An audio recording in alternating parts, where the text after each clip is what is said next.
Welcome back. आप देख रहे हैं बनो अपना फाइनेंस मिनिस्टर। मैं हूं आपके साथ कविता थपलियाल और वक्त हो गया है दर्शकों को शो में शामिल करने का। और अगर आप भी ऐसे दर्शक हैं हमारे जो अपने सवाल हम तक पहुंचाना चाहते हैं तो आपको अपने सवाल हमें व्हाट्सएप कर देने हैं। नंबर हम आपकी स्क्रीन पर फ्लैश करेंगे और इसके साथ साथ आपको बताएंगे कि आपके लिए सही रणनीति क्या होगी। और हमारे साथ हमारे आज के मेहमान भी जुड़ेंगे जो आपको आपकी फाइनेंशियल प्लानिंग भी करवाएंगे। और आप हमारे शोज यूट्यूब पर भी देख सकते हैं। यूट्यूब पर कमेंट बॉक्स पे अपने सवाल छोड़िए और साथ ही सोशल मीडिया के फेसबुक और एक्स पर भी अपने सवाल जो है आप हम तक पहुंचा सकते हैं। चलिए हमारे साथ हेमंत उस्तगी सीईओ वाइस इन्वेस्ट जुड़ गए हैं जो आपके सवालों के आज जवाब देंगे। और हेमंत जी बहुत बहुत स्वागत है आपका हमारी इस पेशकश में। हमारे पहले दर्शक हमारे साथ जो फोन लाइन पर जुड़ गए हैं वो है खिलेश चोपड़े। नमस्कार खिलेश, कैसे हैं आप? खिलेश, आपको मेरी आवाज आ रही है? चलिए यहाँ पे संपर्क नहीं हो पा रहा है। हम जुड़ेंगे, एक बार कोशिश करेंगे कि जुड़े, इनसे बात हो। लेकिन जो सवाल इनका हमारे पास है, खिलेश आपको मेरी आवाज आ रही है? खिलेश जी नमस्कार। आपका सवाल हम बनो अपना फाइनेंस मिनिस्टर में ले रहे हैं जो आपने हमें व्हाट्सएप किया है। खिलेश, आपको मेरी आवाज आ रही है? जी बिल्कुल, मैं सुन पा रहा हूँ। अच्छा, नागपुर महाराष्ट्र से हैं आप? जी। आपको अपना बिजनेस शुरू करना है, उसके लिए आपको चाहिए 10 लाख रुपए। किसका बिजनेस शुरू करेंगे आप? जी कॉस्मेटिक का मुझे शोरूम, ब्यूटी कॉस्मेटिक्स रिलेटेड जो भी प्रोडक्ट्स आते हैं उसके बारे में। अच्छा, अभी आप क्या करते हैं? जी अभी मैं सेल्स में ही हूँ, इंडिया रबर में हूँ मैं। ऑलराइट, 31,000 की आप SIP कर रहे हैं और 10 लाख रुपए आप चाहते हैं। खिलेश, कितने सालों के बाद आपको चाहिए होगा ये? एक्चुअली तो मैं 1 या 2 साल में वो देख रहा हूँ। और मेरा और एक लॉन्ग टर्म प्लान है जो कि मैं अपना खुद का घर खरीदना चाहता हूँ। इसके लिए मुझे लगभग 40 लाख रुपए की जरूरत है आने वाले 5 साल में। तो इसके लिए मुझे आपका गाइडेंस चाहिए। तो 2 साल में 10 लाख रुपए, आने वाले 5 साल में आपको चाहिए और 40 लाख रुपए, ठीक है। आप और निवेश भी बढ़ाना चाहते हैं 9,000 से, फिलहाल 31,000 का आप इन्वेस्टमेंट कर रहे हैं। अच्छा, फंड आपके पास बहुत सारे हैं खिलेश, कैसे जोड़े ये? जी ये मैंने खुद अपने आप से चूज किए हैं। आप खुद ही इसको ट्रैक भी खुद ही करते हैं? हाँ जी। इतने सारे टैक्स सेवर फंड्स क्यों रखे हैं आपने?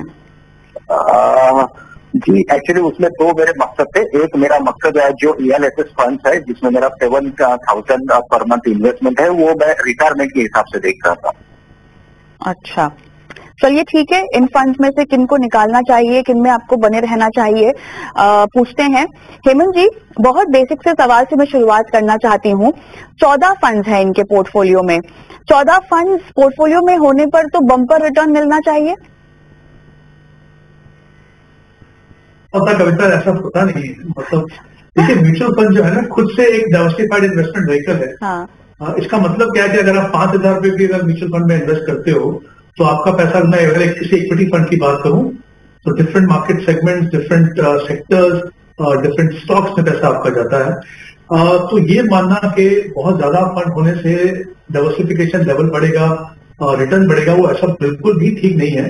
उसका कारण ये है कि अगर आपने जो फंड चुने, ओवरलैप अगर वहां पे हो गया और एक जैसे फंड हुए तो उनको जो रिएक्शन है मार्केट बढ़ते बाजार में भी उतरते बाजार में भी एक जैसा रहेगा। दूसरी बात, जब बहुत सारे फंड हो जाते हैं पोर्टफोलियो में तो उनको मॉनिटरिंग करना थोड़ा सा मुश्किल होता है। तो होता क्या है कि अंडर परफॉर्मिंग फंड भी आपके पोर्टफोलियो में बने रहते हैं, तो कहीं ना कहीं आपकी पोर्टफोलियो के रिटर्न को बढ़ाने की बजाय इनफैक्ट कम करते हैं। तो हमेशा हमारा ये मानना है कि पोर्टफोलियो में बहुत ज्यादा जो फंड ना हो, बट ये कहना कि कितने हो पर्याप्त वो थोड़ा सा मुश्किल होता है। लेकिन हर गोल के लिए मुझे लगता है 3 या 4 फंड अगर आप रखें, अनलेस बड़ा अमाउंट हो बहुत ज्यादा, तब आप ज्यादा कर सकते हैं। बट अदरवाइज ईच गोल के लिए स्पेसिफिक जो लॉन्ग टर्म गोल है 3 या 4 फंड ठीक रहते हैं। जैसे अगर आप इस पोर्टफोलियो की बात करें, अगर कविता यहाँ पे आप देखिए, इनके पास ELSS से जो फंड्स हैं 5 फंड्स हैं 7,000 के लिए। तो जाहिर सी बात है वो कहीं भी इनके पोर्टफोलियो में कोई वैल्यू एडिशन नहीं कर रहा, तो बहुत ज्यादा फंड नहीं रखना है, डेफिनेटली कंसोलिडेट करने की जरूरत है। तो अब हेमंत सर बताइए, अब किन किन फंड में से निकला जाए? देखिए कविता, यहाँ पे दो इंपॉर्टेंट एस्पेक्ट है। जैसा उन्होंने कहा कि एक गोल इनका शॉर्ट टर्म गोल है 2 साल के लिए, तो यहाँ पे जो पूरा पैसा जो है वो इक्विटी फंड में इन्वेस्ट किया हुआ है, तो जाहिर सी बात है कि वो एक थोड़ा सा रिस्की स्ट्रेटेजी हो सकती है। हालांकि बाजार अच्छा कर रहा है, उम्मीद भी है कि एक बार थोड़े जैसे पॉलिटिकल स्टेबिलिटी हमारे यहाँ पे इंटरेस्ट रेट कम होंगे तो इक्विटी मार्केट अच्छा करेगा। बट क्योंकि 2 साल के बाद अगर उनको पैसा चाहिए तो फिर इक्विटी में फंड में इन्वेस्ट करना मुझे लगता नहीं वो एक सही स्ट्रेटेजी होगी। लॉन्ग टर्म में जैसा इन्होंने कहा जो घर खरीदना है वो इक्विटी में रह सकता है, तो इस चीज का इनको ध्यान रखना है। इनके पास 14 फंड है मेरे हिसाब से, अगर मैं इसको लॉन्ग टर्म भी मान के चलूं तो 5 या 6 फंड इनके पोर्टफोलियो के लिए पर्याप्त होंगे। तो कुछ फंड है इनके एग्जिस्टिंग फंड जहां पे ये कंटिन्यू कर सकते हैं। जैसे एक्सिस ग्रोथ अपॉर्चुनिटी में 4,000 रुपये उन्होंने इन्वेस्ट किया हुआ है, निपॉन लार्ज कैप में 6,000 है, क्वांट मिड कैप में 4,000 और HSBC वैली में 5,500, और एक फंड अगर वो लॉन्ग टर्म में ऐड करना चाहे तो कोटक मल्टी कैप 4,500 कर सकते हैं। जैसा मैंने पहले भी कहा कि इनके पास ANSS के 5 फंड है, वहां पे एक ही फंड आप रख सकते हैं, जैसे कॉन्टेक्स प्लान। तो 5 या 6 फंड मुझे लगता है बिल्कुल सही है। लेकिन जैसा इन्होंने कहा कि 9,000 रुपीज वो एडिशनल इन्वेस्ट करना चाहते हैं, तो वो जो फोकस है वो थोड़ा सा मे बी जो उनको पैसा 2 साल के बाद चाहिए वहां पे जैसे इक्विटी सेविंग है इस तरह के फंड ले, या फिर अगर प्योर डेट में जाए तो फिर शॉर्ट टर्म डेट फंड रखें। बहुत इंपॉर्टेंट है कि आप अपने टाइम होराइजन और गोल के हिसाब से अपना पोर्टफोलियो बनाएं। जब आप पोर्टफोलियो का एक पूल बनाते हैं तो उसमें एसेट एलोकेशन पे ध्यान रखना मुश्किल है, किस गोल के लिए कितना पैसा है वो थोड़ा सा मुश्किल होता है। तो इसीलिए हम हमेशा रिकमेंड करते हैं कि आप जो भी पोर्टफोलियो बनाएं वो गोल बेस्ड बनाएं, हर गोल का अलग पोर्टफोलियो बनाएं, तो उससे मुझे लगता है लॉन्ग टर्म में आपको फायदा होता है। तो कुछ चेंजेस पोर्टफोलियो में, और जैसा मैंने कहा 2 साल का जो गोल है वो डेफिनेटली इक्विटी फंड वहां पे बिल्कुल भी सुटेबल नहीं होंगे। सर निवेश राशि को कितना बढ़ाना होगा? देखिए अगर हम 2 साल की बात करें, मान लीजिए अगर इनका यही एक पोर्टफोलियो है, एक्यूमुलेटेड कॉर्पस कितना है वो पता नहीं है, तो जाहिर सी बात है कि पूरा का पूरा जो इन्वेस्टमेंट है मुझे लगता है फिर या तो उनको पहले 2 साल के लिए इन्वेस्ट करना होगा, क्योंकि 31,000 की SIP है, 9,000 रुपीज वो एडिशनल कर सकते हैं, तो 4 लाख अगर डालते हैं तो डेफिनेटली 2 साल में वो 10 लाख तक पहुंच पाएंगे। उसके बाद जो उनका घर का जो गोल है फिर उस हिसाब से डिसाइड करना होगा। या अगर इनके पास कोई और इन्वेस्टमेंट है तो मे बी उस इन्वेस्टमेंट को अपने बिजनेस के लिए यूज करके इसको अगर पूरा लॉन्ग टर्म में रखें तो फिर मुझे लगता नहीं कि उनका जो लॉन्ग टर्म का गोल है उसको पूरा करने में प्रॉब्लम होगी। राइट, तो चलिए अखिलेश आप फोन लाइन पर मेरे साथ हैं, काफी विस्तार से आपको समझाइश दे दी है। अगर आप अभी सलाह को फॉलो नहीं कर पाए हैं तो हमारा ये शो यूट्यूब पर भी जाता है, आपसे दरख्वास्त है कि आप वहां पर शो देखें और सलाह को नोट डाउन करें। इस बीच आदित्य विद्यार्थी मेरे साथ फोन लाइन पर हैं। आदित्य नमस्कार। Hello, good evening ma'am. Hi, good evening, कैसे हैं आप? जी ठीक हूँ, आप कैसे हैं? मैं बिल्कुल ठीक, थैंक यू। आपने सवाल जो भेजा है आदित्य उसके मुताबिक 2 करोड़ 10 साल में चाहिए, और पोर्टफोलियो की डिटेल्स आपने दी हैं। एक्सेस स्मॉल कैप है, मिड कैप है, क्वांट का है, मेरा एक्सेस का लार्ज कैप है। लाइफ इंश्योरेंस पॉलिसी जो है आपकी, एक तो यूलिप है और दूसरी LIC की पॉलिसी कौन सी है? जी दूसरी LIC की एक जीवन अक्षय है। जीवन अक्षय है, ओके। तो आपने ये जो इन्वेस्टमेंट शुरू की है ये एक्सेस स्मॉल कैप में आपने लमसम ही किया हुआ है? जी एक्सेस स्मॉल कैप में लमसम है, लास्ट 2 ईयर से 2021 जुलाई से। हर साल कर रहे हैं? हर साल नहीं, ये एक बार वन टाइम एक बार ही किया हुआ है, ठीक है। बाकी में SIP चल रही है जी। कब से? और मेरा एसेट लार्ज कैप में फ्रॉम 2 ईयर्स 2021 मिड से 2.5 ईयर्स हो गए, एंड क्वांट मिड कैप में लास्ट ईयर से तो अराउंड 1.5 ईयर्स हो गए। और ये पॉलिसीज कब ली है? ये पॉलिसीज एक्चुअली LIC की बहुत पुरानी है मैम, 2015 में लिया था, एंड अभी इसका प्रीमियम पेमेंट टर्म है 2031 तक है। And ICICI Pru Life is started from 2019, so उनके 5 प्रीमियम्स हो गए, 2 प्रीमियम्स और मेरे पेंडिंग है। 2025 में वो प्रीमियम पेमेंट टर्म खत्म हो जाएगा। ऑलराइट, चलिए तो एनालाइज करते हैं कि आपको कहाँ से ज्यादा कमाई हो सकती है। हेमंत सर, इंश्योरेंस से हम शुरुआत करते हैं। जीवन अक्षय सबसे पहले, और बाद में इन्होंने जो ICICI प्रू सिग्नेचर यूलिप ले रखा है, जो कि 2 ही प्रीमियम कह रहे हैं इनके बचे हैं, बताइए इन दोनों पर आपकी राय। देखिए इनका जो गोल है कविता, उन्होंने कहा कि 2 करोड़ का पक्का जाना, जाहिर सी बात है काफी बड़ी वेल्थ क्रिएट करनी है हमको। 10 साल का समय है इनके पास। देखने में 10 साल काफी लंबा होता है, बट स्पेशली अगर आप रेगुलरली इन्वेस्ट करते हैं तो आपका एवरेज होल्डिंग पीरियड सिर्फ 5 साल का होता है। तो ये दो चीजों का इंपॉर्टेंट है, ध्यान रखें। अगर हम इनकी इंश्योरेंस पॉलिसी की बात करें, स्पेशली जो ट्रेडिशनल प्लान अगर जीवन अक्षय की बात करें, तो उनका जो गोल है उसमें वो बहुत ज्यादा कंट्रीब्यूट नहीं करने वाला, क्योंकि हमें पता है कि किस तरह के रिटर्न वहां पे मिलते हैं। वो बिल्कुल भी मुझे लगता नहीं कि वो इनके गोल के हिसाब से वो सुटेबल है। ना तो उनको जितना लाइफ इंश्योरेंस कवर चाहिए वो मिलेगा, जिस तरह के रिटर्न लॉन्ग टर्म इन्वेस्टमेंट में मिलने चाहिए वो मिलेंगे। यूलिप एक हद तक कह सकते हैं कि वहां पे हेल्दी रिटर्न मिल सकते हैं। इन्होंने कहा कि 5 साल हो गए इनको, 5 इंस्टॉलमेंट इनकी हो चुकी है वहां पे। तो वहां पे भी अगर मुझे लगता है कि स्पेशली अगर इन्होंने वेल्थ क्रिएशन के पॉइंट ऑफ व्यू से बोला, तो मुझे लगता है कि म्यूचुअल फंड एक बेहतर ऑप्शन हो सकती है in terms of flexibility, in terms of potential of return, in terms of choices. तो वो डेफिनेटली कंसीडर करें मुझे लगता है, क्योंकि अभी इनके पास 10 साल का समय है आगे। तो डेफिनेटली अभी भी अगर वो पोर्टफोलियो में चेंजेस करें, सही ऑप्शन में चले जाएं, तो आई थिंक उनको फायदा होगा। इनके अलावा इनकी जो SIP है, करीब उन्होंने 5,850 रुपीज की जो SIP कर रहे हैं, वहां से 10 साल में अगर हम 12% का रिटर्न मान के चले तो करीब करीब 14 लाख का कॉर्पस बनेगा। इनकी जो एक्सेस की जो लमसम इन्वेस्टमेंट है, जैसे स्मॉल कैप में, वो पकड़ूं, और जो अभी यूलिप के अंदर जो एक्यूमुलेटेड है, और अगली 2 इंस्टॉलमेंट अगर मैं पकड़ के चलूं 2 लाख की, तो करीब करीब 60 लाख का करीब कॉर्पस बन सकता है अगले 10 साल में। इनका काफी बड़ा गैप है यहाँ पे, उसको पूरा करने के लिए करीब करीब 52,000 रुपीज पर मंथ उनको ऐड करना होगा, क्योंकि टारगेट बहुत बड़ा है 2 करोड़ का। और जैसा मैंने पहले कहा कि देखने में 10 साल काफी लंबे लगते हैं, पर क्योंकि एवरेज होल्डिंग पीरियड तो सिर्फ 5 साल का रहता है, तो काफी बड़ा गैप है। या तो उनको अपने जो लक्ष्य है उसको दोबारा से देखना होगा, या अगर इनके पास फ्लेक्सिबिलिटी हो समय को बढ़ाने की, मान लीजिए 5 साल, तो फिर उस पर काफी जो गैप है वो काफी कम हो जाएगा। तो ये 2 चीजों का ध्यान रखना। बट इंश्योरेंस स्पेशली जैसा हमने पहले बात की, यूलिप में भी he can continue for a year और 2 if you want, but otherwise मुझे लगता है कि म्यूचुअल फंड स्पेशली जो इनका गोल है उसके हिसाब से वो एक बेहतर ऑप्शन देंगे। और जो फंड है इनके एग्जिस्टिंग, उसमें वो कंटिन्यू कर सकते हैं। बट अगर वो डिसाइड करते हैं कि यूलिप की जगह म्यूचुअल फंड लेना है, तो फिर डेफिनेटली उनको और दूसरे फंड अपने पोर्टफोलियो में ऐड करने पड़ेंगे। तो हेमंत सर, वो कौन से और फंड्स होंगे जो आप उनको रेकमेंड करेंगे? देखिए, मैं चाहूंगा कुछ कैटेगरीज हैं जो काफी अच्छी है 10 साल के टाइम होराइजन के हिसाब से।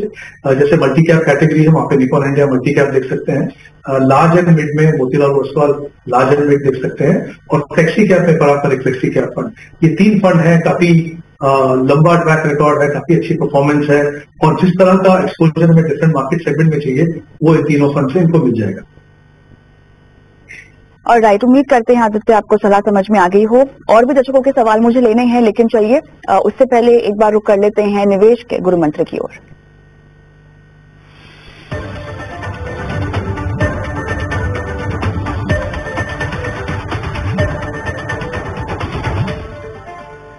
हेमंत, बताइए आपका आज का निवेश का गुरु मंत्र क्या है? कविता, मेरा आज का निवेश का गुरु मंत्र वही है जो हमने थोड़ी पहले डिस्कशन की कि अपने पोर्टफोलियो में बहुत ज्यादा फंड मत रखिए, क्योंकि वो कहीं ना कहीं आपके पोर्टफोलियो को ओवर डाइवर्सिफाई करता है। और क्योंकि म्यूचुअल फंड खुद से एक डाइवर्सिफाइड व्हीकल है, उसका आपको फायदा नहीं होता है। जैसे मैंने पहले भी कहा कि मॉनिटरिंग करना मुश्किल होता है, नॉन परफॉर्मिंग फंड आपके पोर्टफोलियो में बने रह जाते हैं। तो ध्यान रखिए, बहुत ज्यादा फंड अपने पोर्टफोलियो में मत लगाइए। अगर आप फंड सिलेक्शन सही तरीके से करते हैं तो कम फंड से भी आपको बेटर डाइवर्सिफिकेशन मिल सकता है, बेटर परफॉर्मेंस मिल सकती है। तो हमेशा ध्यान रखिए एसेट एलोकेशन के बाद, जैसा मैंने पहले भी कहा था, कि हर गोल के लिए अपना पोर्टफोलियो बनाइए, और किसी भी गोल में 3 या 4 फंड, उससे ज्यादा फंड आपके पोर्टफोलियो में ना हो। अनलेस टारगेट बहुत बड़ा हो, तब में भी आपको 1 या 2 एक्स्ट्रा फंड की जरूरत पड़ सकती है। चलिए, एक सवाल नील का लेना चाहेंगे हेमंत सर। और इन्वेस्टमेंट की शुरुआत इनको करनी है और 15,000 रुपए से शुरुआत करना चाह रहे हैं। लिख रहे हैं कि इन्हें 20 साल के बाद रिटायरमेंट के लिए पैसे चाहिए, और रिटायरमेंट के लिए इनको चाहिए 2 करोड़, जिसके लिए ये आपसे फंड चाहते हैं। और पीएफ में इन्होंने 4 लाख तक का अभी तक इकट्ठा कर रखा है पैसा। 8,000 रुपए कह रहे मंथली कंट्रीब्यूशन है इनका पीएफ में। इसके अलावा इन्होंने कोई जानकारी हमें दी नहीं है। बताइए कितनी राशि इनको बढ़ानी होगी 2 करोड़ के लिए? देखिए कविता, अच्छी बात यह है कि इनके पास समय काफी है। उन्होंने कहा 20 साल का समय है, 2 करोड़ का इनको कॉर्पस एक्यूमुलेट करना है। और जैसा इन्होंने कहा कि 15,000 की इन्वेस्टमेंट कर सकते हैं, 8,000 रुपए वो जो है पीएफ में इन्वेस्ट हो रहा है। तो अगर मैं इन दोनों को लेके चलूं कि अगर ये अपना इन्वेस्टमेंट प्रोसेस अगले 20 साल तक कंटिन्यू करते हैं तो अपना गोल जो है वो डेफिनेटली 2 करोड़ का अचीव कर पाएंगे। बट इंपॉर्टेंट इनके लिए ये होगा कि कुछ चैलेंजिंग टाइम्स आएंगे बीच में, उससे घबरा के नहीं, अपना अगर प्रोसेस कंटिन्यू करते रहे तो डेफिनेटली अपने गोल तक पहुंच पाएंगे। दूसरी बात हमेशा ध्यान रखिए, अभी जो फंड आप लेते हैं, आपकी जो कमिटमेंट है वो इतने लंबे समय तक इक्विटी से है। Equity as an asset class, ना कि फंड से।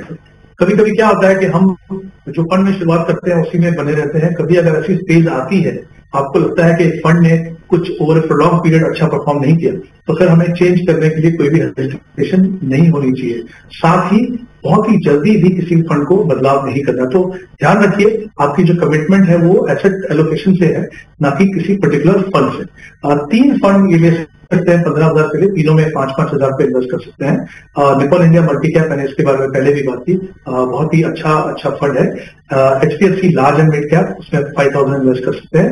और एक पराग पर एक फ्लेक्सी कैप जो मैंने पहले भी रिकमेंड किया, उसमें 5,000 इन्वेस्ट कर सकते हैं। ये 3 फंड में 5-5 हजार रुपये आप इन्वेस्ट कीजिए, आप डेफिनेटली अपने लक्ष्य को पूरा कर पाएंगे।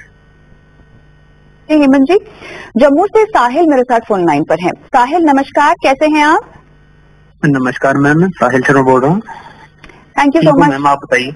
मैं बिल्कुल ठीक, थैंक यू सो मच साहिल, आपने अपना सवाल हमें भेजा।